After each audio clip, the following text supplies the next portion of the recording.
Hello everyone, I'm Andy from the Pixel Pub, and buckle up because it's time for my top 10 NES games of all time. Okay, starting at number 10, we got Vice Project Doom, which is a game that I picked up maybe about a year or two ago. I'd heard of it. I really like the cheesy artwork on the front, but I got to play it, sit down and play it just not that long ago, and it's really cool. Kind of starts down with like a top-down driving game. It's really more like a vertical shooter where you're just trying to survive the first level, and then it straight up goes to you're a dude with a lightsaber or a very shiny sword, and it's an action game where you fight Chinese ghosts and other things, and it's got like a lot of Ninja Gaiden style cutscenes, and even later on in the game you're doing like first person style shooting, but just moving a cursor around, shooting people on screen, and it bounces back and forth through all those different styles a couple of times. I mean, it's really cool. I really like the art. I really like the music. You're gonna hear me say that a lot on this list. You're gonna notice a lot of similarities on this list too. Number 9 is Castlevania 3: Dracula's Curse. I had to flip-flop between this one and the first one. I like them both a lot, but I ultimately went with Castlevania 3 because it has a whole lot more going on for it. It's got all the different playable characters. It's got different paths you could take. It's got the great music, but the first one has great music too.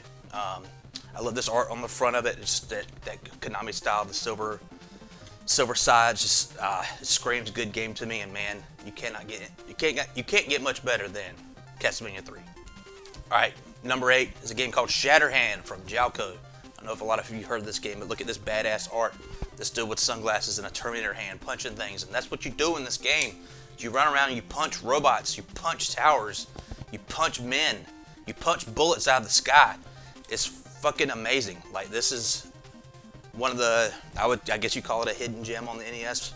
I don't know if there's too many of those left these days, but man. Also, it's got the Mega Man style pick your own level, which I always love that type of stuff. Where you can see more of the game than you could if you were really bad at it, like I am in most games.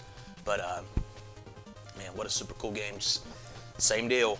Awesome art, awesome music, awesome game. All right, number 7 is Ninja Gaiden 2. The Dark Sword of Chaos. I don't think I've ever said that subtitle out loud. But man, this is my original copy as a kid. I got at a local department store that was kind of down the road here. It's shut down decades ago now, but I got it for $17, which is a lot of money for me as a 8-year-old, 7-year-old, or whatever. But man, this game got a lot of play on my NES back in the day. It was, I mean, the early 90s, late 80s, you could not fucking be cooler than a ninja, especially a ninja with New York City in the background and a big giant dragon. But man, what a fun game to play. Just awesome power-ups and all this different stuff you can get. Awesome cutscenes. It's like one of the first game series to do that type of stuff. Great art and great music, like usual. It always held a special place on my game shelf because it was just so cool. It blew me away as a child. All right, number 6 is a classic I'm sure everyone's heard of, and that's Tetris. I know most people my age probably associate Tetris more with the Game Boy game because it did come with the Game Boy originally, but I played it first on the NES, and I played the snot out of it. I'm not too good at it these days, but back then I could beat it in just without even trying. Just get to the little ending where the little rocket ship goes off, and you could see the other Nintendo characters like Mario and Link celebrating. Or maybe that was the Game Boy version. I can't remember. I played them both, but this is the first one I played, and it's the first puzzle game I got super into. Man, I love this game. Okay, number 5. What would this list be without a Mario game? And I'm going with Super Mario Bros. 3. This is my original one that I got back in 1990 as well. It's got some wear and tear to it, but you talk about a game among games. This is king shit game right here for anybody my age. Who had an NES, because this game was everywhere. Like it was probably one of the first games I ever saw a commercial for, with the big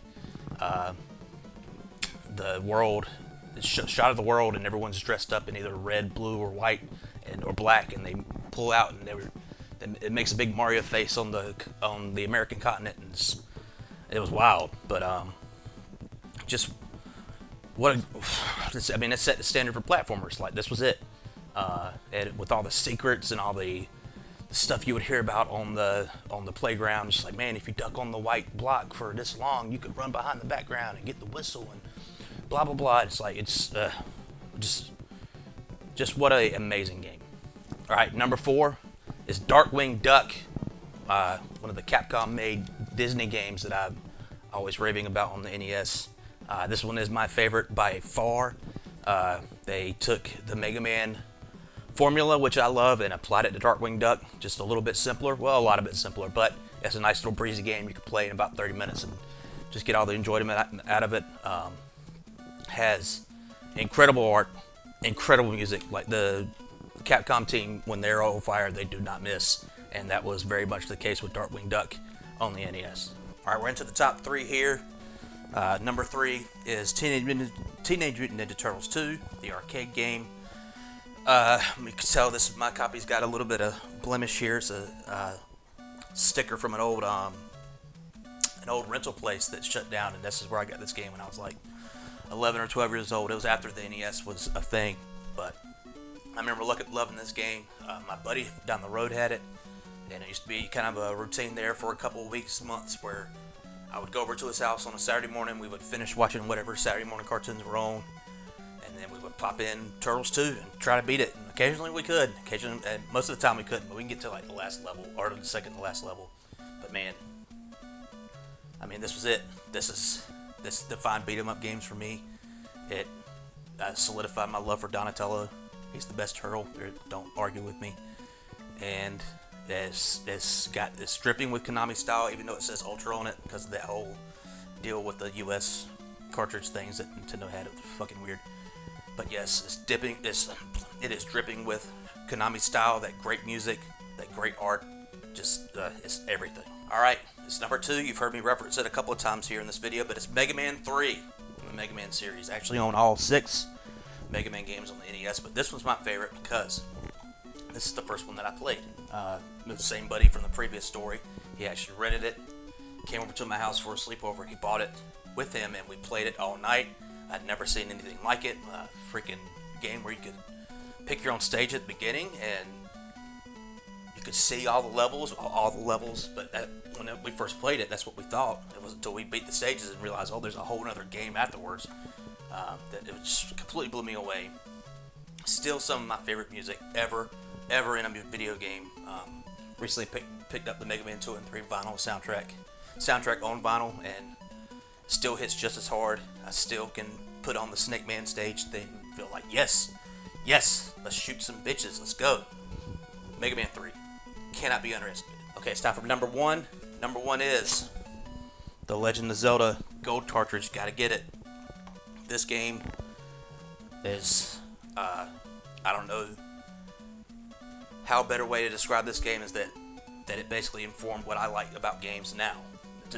Aside from stuff like Mega Man that has the great art, the great music, this, like the game feel of something for me, just like dropping into a world and exploring it and figuring out secrets and progressing slowly in power and ability and gaining new items and all the other stuff. Like I used to make up my own new Zelda items at school, draw them down in the margins of my paper and my notebooks.